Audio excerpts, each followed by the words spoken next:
Bugungi videorolikda tungi fonni qanday to'g'ri qatirish kerak? Tungi fonni zanglab ketishiga ayrim ustalarimiz qanday xatolar qilmoqda?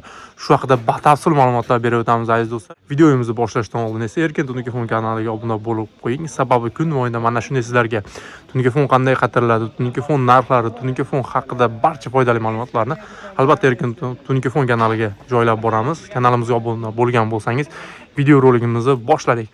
Do'stlar, yana bir fayzli xonadonimizda tungi fon ishlarimizni boshlaganmiz. Bu xonadonimiz Andijon viloyati Asaka tumanida O'zbekiston mahallasida joylashgan. Do'stlar, biz bu xonadonimizning shapka, fasad, so'kil qismlarimizni tungi fonlar bilan bezab bermoqdamiz do'stlar. Tungi fonimizning 1 kvadrat metrini barcha rasodlar ichida 120 ming so'mdan 150 ming so'mgacha barcha rasodlar ichida tungi fon xizmatlarini amalga oshirmoqdamiz. Xizmatlarimiz vodiy bo'ylab bo'lmoqda aziz do'stlar. Barcha rasodlar ichida deganda tunikasi, reykasi, lesasi, dastlabki samarez, kili hamma rasod ichida bo'ladi aziz do'stlar. Xonadon egalaridan faqatgina ustakalarimizga bir mahal obed beriladi. Shu narsalarga ham inobatga olib qo'yinglar. Xo'p, ko'pchilik savol beradi.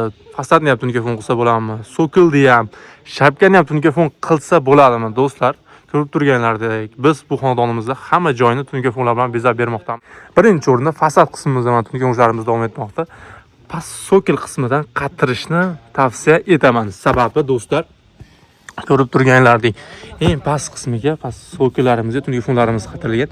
Undan keyin mana bunday atliflarimiz qatirilgan. Ko'rib turganlaridek, atlifimiz orqa tomonga o'tib ketgan. Buni ustidan esa mana bunday tungi fon kasetalarimiz qatirilib kelmoqda. Ko'pchilik ustakalarimiz mana shu joyda xato qiladiki, birinchi o'rinda bu kasetani qatirib oladi, undan keyin mana bunday atlifni ustidan qatirib qo'yadi.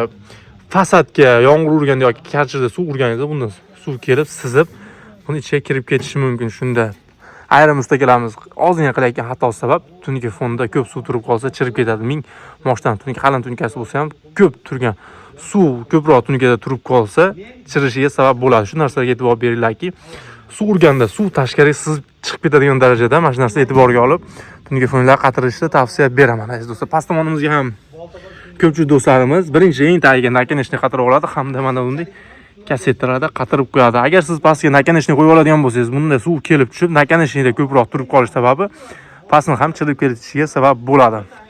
Mana siz ko'rib turibsizlar, yerga tekis qilib bir xil yopishtirib, ustakalarimiz sifatli qilib tungi fonlarimizni terib ketmoqda aziz do'stlar. Ko'rib tursa, bu joylarni ham tungi fonga yopishtirib tekis terib ketilyapti. Hamda yana bitta foydali ma'lumot, ko'rib turganlar tungi fonimizning lentalarida bo'yi 2,5 metr mana shu joyni ko'rib turibsizlar. Bitta ham samarez yo'q. Eng tepasiga bittadan samarez urib qo'yiladi.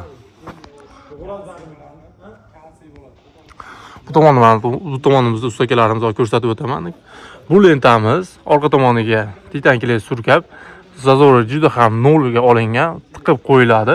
Eng tepasidan bitta samarez urib qo'yilsa, o'rtasida samarez ham ko'rinmaydi. Lenta juda ham sifatli, chiroyli bo'lib chiqadi.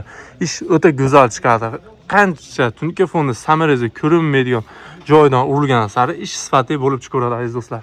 Mana do'stlar, orqasiga titan kleylarimiz surkalgan, bu kasetalarimiz samarez urilgan, reyka tortilgan. O'zini mana prosta ustakamiz tiqib qo'yadi, bo'ldi. Zazorga ko'rib turibsizlar. Qo'lda itarib, nol zazorda qo'yilgan, tiqib qo'yiladi. Eng tepasida endi ustakamiz samarez urib qo'yadi. Mana ko'rganlaridek eng tepasidan bitta samarez urib qo'yadi. Mana. Bo'ldi, uning tepasida karniz buni yopib yuboradi. Shuning uchun ham u joyida samarez urib qo'yiladi. Past tomonimiz ko'rinadi. Samarez urilmaydi, ancha yash bo'ladi, tegsa ham chiqib ketmaydi.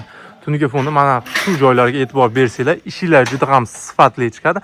Hamda ko'p yil xizmat qiladi. Bu joylarga ham inshaalloh ko'rib turganlaridek juda ham bir xilini tortilgan aziz do'stlar.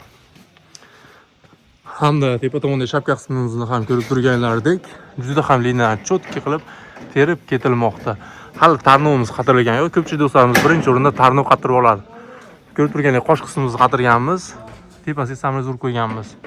Mana shu joyni ko'rib turganlaridek qosh qismimizni qatirib olganmiz. Endi tarnovni qo'yadigan bo'lsak, tepasiga urilayotgan samarezlarimiz ko'rinmasdan ish juda ham sifatli bo'lib chiqadi aziz do'stlar. Har bitta ishni ustaga o'z mehrini berib, juda ham sifatli qilib ishlasa, ko'p yil xizmat qiladi hamda do'stlar juda ham chiroyli bo'lib chiqadi. Sizlarga mana shunday sifatli tungi xizmatlar kerak bo'lsa, albatta Erkin tungi fonga murojaat qilish esdan chiqmasin do'stlar.